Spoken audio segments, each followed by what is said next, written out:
Hi, my name's Martin Smith. I'm going to go ahead and start this one off with a joke. There's an airplane going over a mountain, and one of the engines goes out, and the pilot yells back, "Don't worry, the other engine will get us over the mountain just fine." And a few minutes later, the second engine goes out, and you see the pilot running back, grabs a pack, and yells back, "Sorry folks, there's only 3 parachutes in the plane." And he jumps out. Smartest man in the world jumps up and says, "I'm the smartest man in the world." And he runs to the back, grabs a pack, and jumps out. Boy Scout looks at the little old lady and says, "Don't worry, ma'am, the smartest man in the world just took my backpack." This is a story similar to that. There's 3 different mistakes commonly made in physics. The first one is that of following journals. If you want to after you graduate, and if you want to make a living, then you have to have write-ups in journals. This gets you jobs, this gets you raises, this gets you tenure. What happens is, number one, you have to write for journals. That means the journals, they pretty much control what you say and they control what you write. It also means you have to read journals to find out what journals want. It means they control what you read and how you think, because you have to think in a way to get articles written in the journals. Now what happens is these editors of the journals pretty much control what is said and done in physics, and a lot of it has to do with big titles, catchy phrases, get people to read what's being written. And over time, these headlines, they change, and they end up making a different story about what's going on. This is one of the things that happened with dark matter. It started with looking at galaxies, and the outer stars were traveling faster than normal, and it's like a little over 3 times faster. But if you want a bigger number than 3, then you need to look at the mass. And then you can say it's 10 times more. 90% of what's there is missing. And then, sometimes it's 90%, and sometimes they're saying 5 times the mass, or sometimes 4 times the mass. So then we're getting into the point where it's different galaxies. Now this carries over to the second kind of mistakes physicists make, and that is taking the highest probability of what the problem could be and declaring it as fact.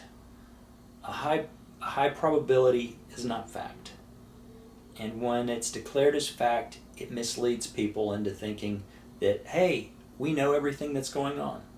And sometimes it's just not true. In this case, when you look at dark matter and the false representation of speed of the galaxy, especially the outer part of the galaxy, we come into the third mistakes that physicists make all the time, and that is getting the math wrong. And in this case, they didn't get the math wrong because they didn't get the math. A galaxy is not a solar system, and the math that they're using to gain the speed or figure out what the speed should be is the same math that they're using for solar systems, and they're 2 different systems. The other form of math that's used for galaxies or used for planetary bodies is math of orbits. And as soon as you add 3 orbits, you're choking down a computer. And every time you add another mass body to those orbits, you are taking the computer power necessary to calculate that and multiplying it exponential. As soon as you go to 1 billion suns and a couple black holes, throw in a bunch of asteroids and wayward planets, as soon as you do all that, the calculations are so astronomically impossible, even with the best supercomputer or any computer that we will ever have. It's just not going to happen. So there wasn't any math. So I needed to freeze this thing up and just look at the vector speeds, the vector forces, and look at it from another point of view. And as a machinist, that's what we do every day without even thinking about it.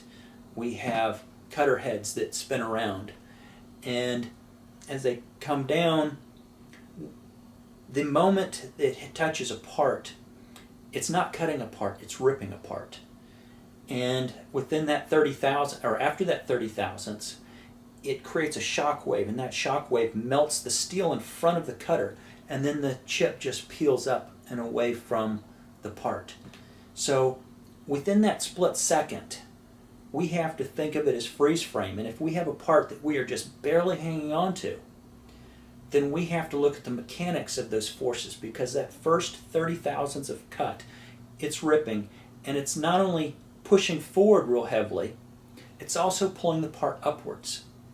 Now, as soon as that 30 thousandths is gone, it's pushing downwards, and it's not pulling the part out of the chuck or the vise, and it's not as big of a problem. I picked it up from machine work, and I reused it for planetary bodies in galaxies.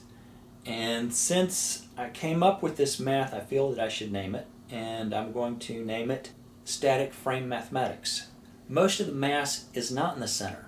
If we have a solar system, 99.8% of the mass is in the sun. Very little is on the outside. So we can put all the point mass that things are moving around in the very center. But that's not true in the galaxies. In the galaxy, you have more mass on the outside of it than you do in the very center. If you look at how this, if you go to the internet and actually look at galaxies, what you will see is a lot of artwork. So after getting past that, I started noticing similarities to galaxies shown by the Hubble Space Telescope. So pick up the stuff, look at the photos that were done by the Hubble. Those are the ones you're really looking for. And what you will notice is on a flat plane, most galaxies are in one plane with a big bulge in the middle. And when you look at it this way, a lot of times you'll see that bulge, there's jets coming out from the top and the bottom, and when you see them this way, there'll be a ring around it with nothing in the center. Or you see them with the jets going this way, so you'll see this like a straight line going up, and then you'll see the galaxy having arms coming off of that. And they always branch off of two arms.